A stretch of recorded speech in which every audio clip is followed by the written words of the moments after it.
Hi friends, இன்னைக்கு நம்ம ரொம்பவே சூப்பரான டேஸ்டியான உருளைக்கிழங்கு ஸ்நாக்ஸ் பண்ண போறோம். வாங்க எப்படி பண்றதுன்னு பார்க்கலாம். முதல்ல 2 மீடியம் சைஸ் உருளைக்கிழங்க நல்லா தண்ணியில க்ளீன் பண்ணி எடுத்து வச்சிருக்கோம். இதை எப்படி கட் பண்றது அப்படின்னு பார்க்கலாம். இந்த மாதிரி 2 ஹாஃபா கட் பண்ணிக்கோங்க. அடுத்து இந்த ஹாஃப் பீஸை 2 ஹாஃபா கட் பண்ணிக்கோங்க. இப்போ இந்த பாதியை குட்டி குட்டி பீஸா கட் பண்ணிக்கிறோம். இப்போ நம்ம எல்லா உருளைக்கிழங்கையும் இந்த மாதிரி குட்டி குட்டி பீஸா கட் பண்ணி எடுத்துக்கோம். இதை வேக வச்சிடலாம். இப்போ ஒரு பாத்திரத்துல 1 லிட்டர் தண்ணி சேர்த்துருக்கோம். இது கொதிக்கிற வரைக்கும் வெயிட் பண்ணலாம். இப்போ தண்ணி நல்லா கொதிச்சிட்டு இருக்கு. இதுல கொஞ்சமா ஆயில் சேர்த்துக்கலாம். 1 டேபிள் ஸ்பூன் உப்பு சேர்க்கிறோம். பண்ணி வச்சிருக்க உருளைக்கிழங்கு சேர்க்கிறோம். ஒரு 80% நல்லா வெந்துருச்சு. இப்போ தனியா வடிச்சு எடுத்துக்கலாம்.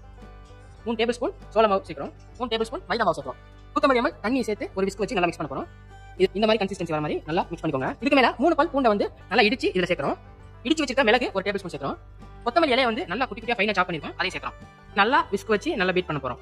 இந்த உருளைக்கிழங்க இப்படி டிப் பண்ணி அந்த ஆயில போட்டு ஃப்ரை பண்ண போறோம். இப்போ நல்லா கோல்டன் ப்ரௌனா ஃப்ரை ஆயிடுச்சு. இதை எடுத்துடலாம்.